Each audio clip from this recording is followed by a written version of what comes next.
Chloe Bourgeois. Yeah, that's kind of how I feel about the character at this point. Chloe is arguably the most divisive character in Miraculous Ladybug after both of its main characters.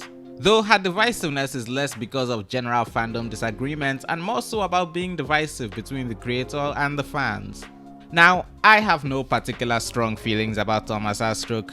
I will probably never stop bringing up him blocking me on Twitter after I said I liked one of his jokes, but I don't think the man is solely responsible for all the things I dislike about Miraculous any more than I think he's solely responsible for all the things I love. I mean, it's not like he's the sole creative force behind the entire show. Other people keep approving his ideas. However, I can't ignore how he seems to feel about Chloe and how odd it is. Like, I wish we could get a 100% honest behind the scenes special on the creation of this show just so I can find out what the thought process behind Chloe's arc was. And many other baffling things on the show. But this is not that video. This video is an exploration on Chloe now that her arc seems to be completely done and why it did not work for me. And possibly many others. Now, I've already made a video looking at Chloe and Zoe together, but that was years ago and that video kinda sucks by my current standards. Plus, I've since made a video about just Zoe detailing my disappointment in her.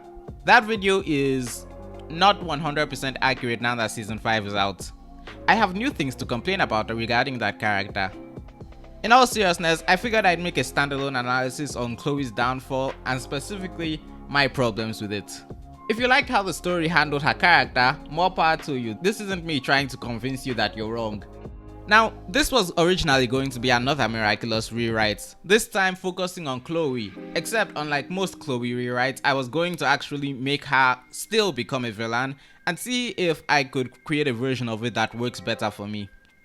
And I still might one day, but after thinking about it, I realized I couldn't do it. And that's because of the first reason. It's not interesting. Sorry to say, Chloe going back into being a villain just can't be as interesting as if she stayed a hero to me unless she basically took Lila's place in the story as the child villain trying to walk with and overthrow Moth. And at that point, I may as well make her a different, smarter, less publicly hated character. Like Lila. I say publicly hated, not hated by the audience, by the way. Once she's defeated after her first descent into villainy, all that's left for her is to go back to being a school bully. And that's boring. Especially because by season 3, Marinette was well on her way to being over her nonsense. Actually, who am I kidding? Marinette was on her way to being over her nonsense back in season 1. People point to Lila Rossi as evidence that Chloe was meant to be redeemed with the new girl taking the place as the school antagonist. But oddly enough, Lila limits Chloe's post-season 3 potential as an antagonist because she takes over what Chloe could be doing, working with Moth and building a story beyond just being a bother at school. So instead of further building on her betrayal, Chloe just becomes a lesser annoyance that's more consistently present but clearly inferior to Lila as far as the story is concerned.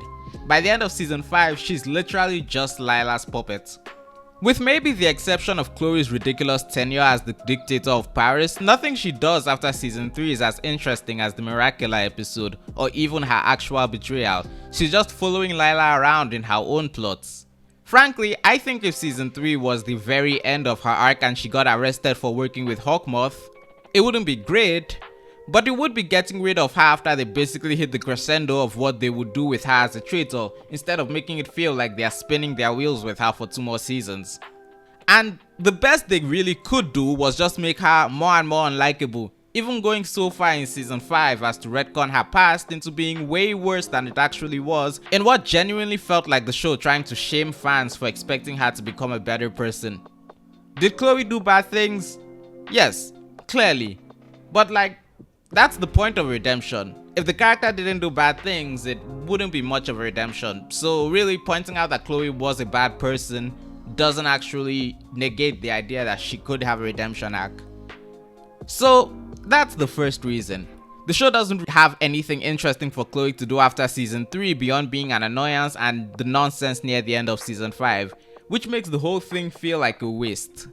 But there's another reason Chloe's arc didn't work for me, and it has to do with the implications of Zoe's existence. You see, Chloe's behavior is the result of her creators. No, not the writers, her parents. Emulating her mom and enabled by her dad, as spoiled as she is, Chloe's home life is pretty terrible. It's like rotten soil from which a terrible tree will germinate from. So there's just something that feels insidious about Zoe's existence. She feels like she's another way the show tries to make us feel dumb for having any hope for Chloe. Like, look at this child who reacted in a more benign way to being neglected and abused. They are clearly more deserving of your sympathy.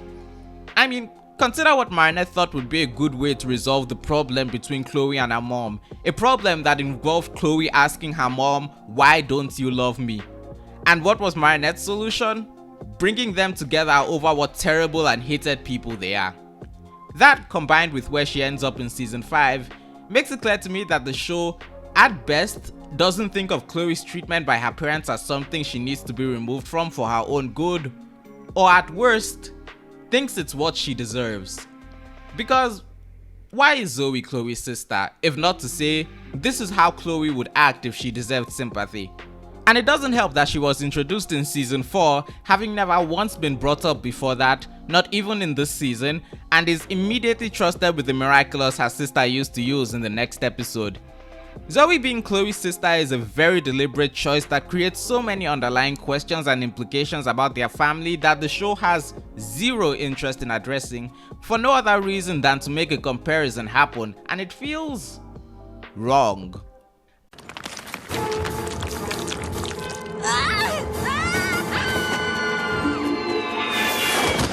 And if that wasn't enough, Andre, the blatantly corrupt politician who raised her, gets away with all of his abuse of power because he stood up to his goddamn daughter as he forms a close relationship with Zoe.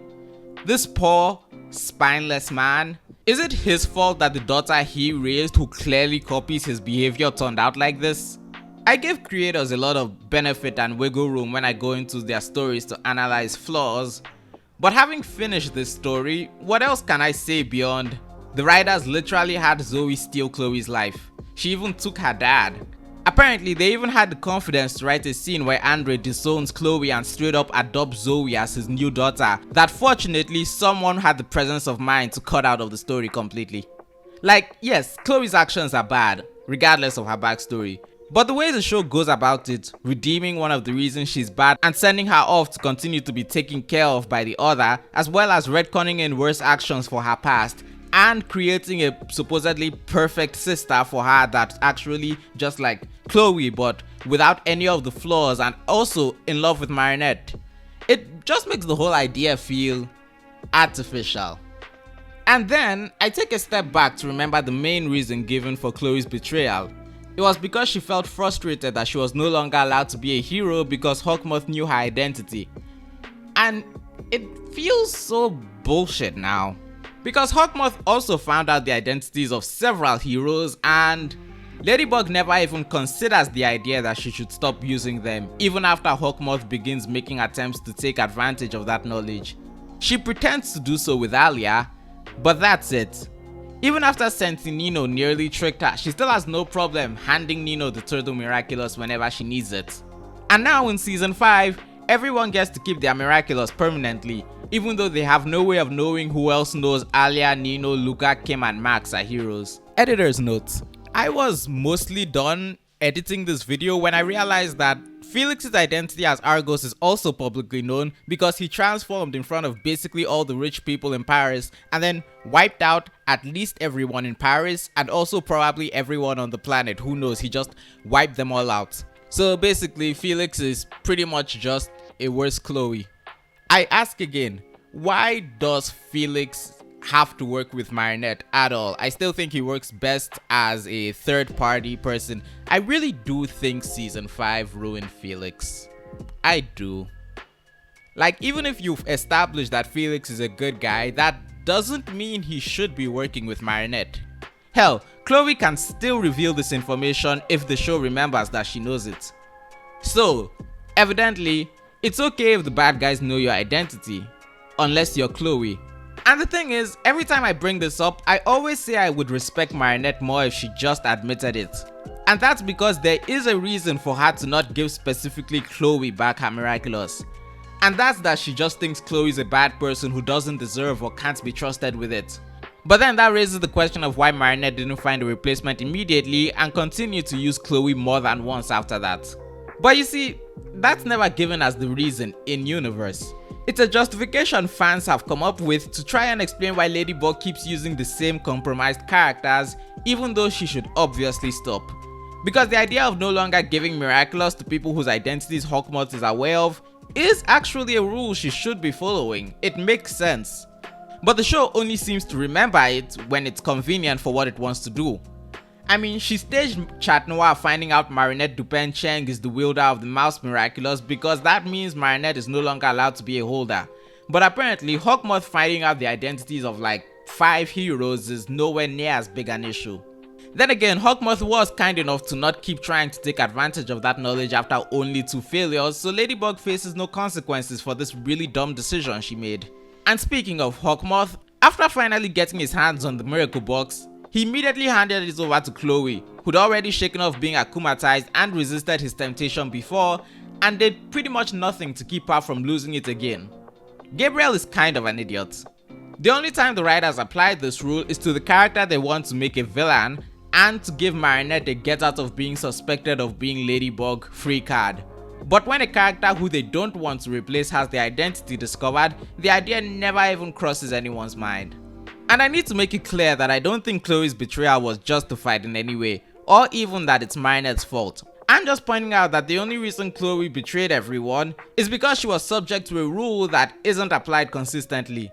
In fact, the rule only seems to be worth applying when it comes to her and Chat Noir.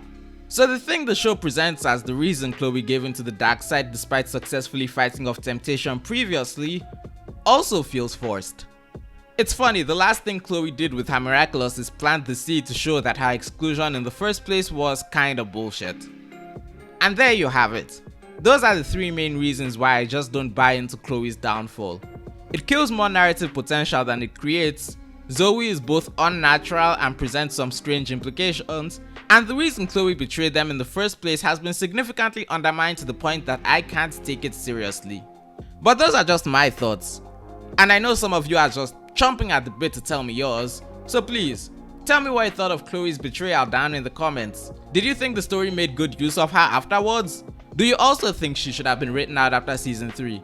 Or am I just wrong and I've missed several details that throw all my points out the window? Tell me down in the comments below, and while you're down there, hit the like button and subscribe for more content so YouTube shares this video around.